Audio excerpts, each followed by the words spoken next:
Hey folks, it's Ben. We're here at Pick and Pull in Edmonton, New Brunswick. Edmonton, Alberta. Jeez, I think someone might shoot me if I say that louder. Here we have, I'm gonna say it's got, obviously it's a coupe, square body coupe, 87 or later. Whoa! 77, first model year, and the tri-fold glass. Look at that. That is a work of art. And I didn't expect to see that. Honestly, I'm not the hugest fan of the coupes. They're not the prettiest. I mean, they have their place, but I like the intermediate sized cars better. But look at that rear window. Man, is it worth it. And it says it's a Bel Air, and the badging would have said it's a Bel Air. But this tri-fold glass has always just been, and it even has rear window defogger on it, defroster. So it comes in and goes over. That is really neat. Okay, now that we got the cool part of the car out of the way, let's go ahead and talk about the rest. So what we have here is a Bel Air coupe. So it would have had it's the plain Jane model of the vintage lineup here of the full-size B bodies. And we are dealing with a V8, obviously, of displacement. I don't know which one. It's lacking all the stickers, 305, 350. If you know by just looking at it, let me know. But I don't know by looking at it this way. I'd have to look at the VIN to know. So I will update you as I talk randomly about that. And we got some Harrison. Air conditioning? No. Nope, that's just a heater core. So, and wiper motor there. Battery's gone. Looks like it comes with a spare. That's cool.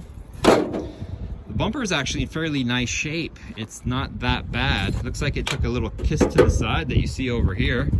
Do we see any other cool options? I don't see cruise control. I do see power steering.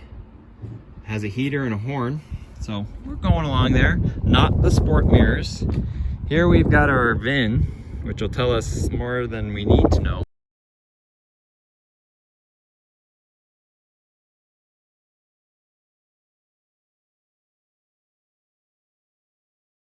Please be unlocked. Yeah. What do we got going on here? General Motors of Canada, Oshawa, Ontario, 3 of 77. So I think they started building these in 76. So it is an Oshawa car. And really, PSI cold, 26. My goodness, that's barely any air. Oh, look at this interior. Isn't it gorgeous? Bel Air, we're talking basic. So crank windows, no power locks. Look how far in the locks are to the car. I guess if you're sitting in it, to get to the lock in the front seat, it's got to be halfway up the door, which means that's all the door hanging out the back. Isn't that nuts? Heater car, AM 8-track? Nope, just AM radio on it. We do have a 3-speed, so are we talking like a 350 maybe? Turbo hydromatic 350. No trunk release. I wouldn't expect to see that. No keys in it either. That's about it. Free air conditioning for your feet. Pull on lights. Windshield washer. Somebody cut that out. Maybe they were messing with the auto. Maybe it got foggy and they couldn't see well. Tough to say. Idiot lights in there. There'd be a clock too. So it's got a fuel gauge and a speedometer. That's all you need. That's really all you need. Carpet's been dying. Neat blue interior, blue on blue. You know, in its day, what a neat car. This would have been not as crazy awesome as it would have been today. That's pretty fancy. Oh, we do have a trunkage. I like the taillights too of the Bel Air. Full size spare. I don't know if this is a 5-on-5 or a 5-on-4 3/4 wheel. All the drum is gone on that one. I think it could be either or depending on the service. This is probably a small one. What's this? It's a relay for something back here. And not the marker light.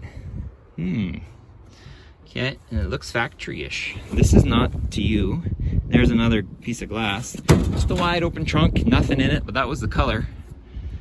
Steve Meante says that's the best place to see the true color is in the trunk. It gets a less beating. Badge, Chevrolet badge is also gone on it, but Bel Air again, like you're proud. Not in awful shape. Now the exhaust, interesting routing, by the way, on the outside. So that's going to totally crisp out that quarter, because all the salt, all the road, all the heat cycling of the exhaust is just going to kill that. It goes up, over, in, and then, yeah, seems like you could do that better. But the frame itself is actually pretty solid here. And judging by the front control arm feels, the frame is super solid on this one. So that's a good donor car for that. Less so in this yard, but yeah. Nothing on the door here. Panel's starting to flake off a little bit there. Maybe a build sheet in it. You'd have to pull the seat to find out. Not that it would matter, because no one owns a car anymore. Except the iPull-uPull folks.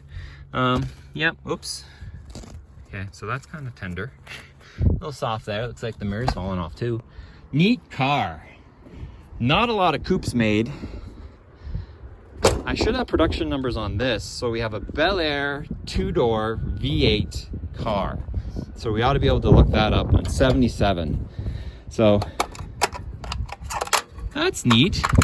The protective covering on the headlight.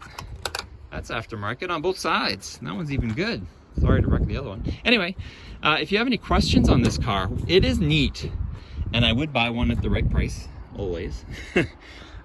Just the wiper motor though, not delay. Comments, questions, leave them. Subscribe to my channel, Turbo231, for more of these junkyard crawls here. Ugh, that's a pain to fix. And thank you for watching. Bumper fillers. There's a little gap there. Fuel filler, yep. Neato.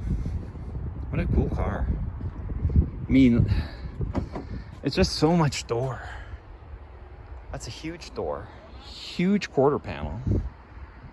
I mean, there's a lot of space between the door and the beginning of the rear wheel. But that window makes everything. That is such a delicious treat. And it's ready to come out. Like, you've got to cut it out. Like somebody looked at it. But that is in fantastic shape.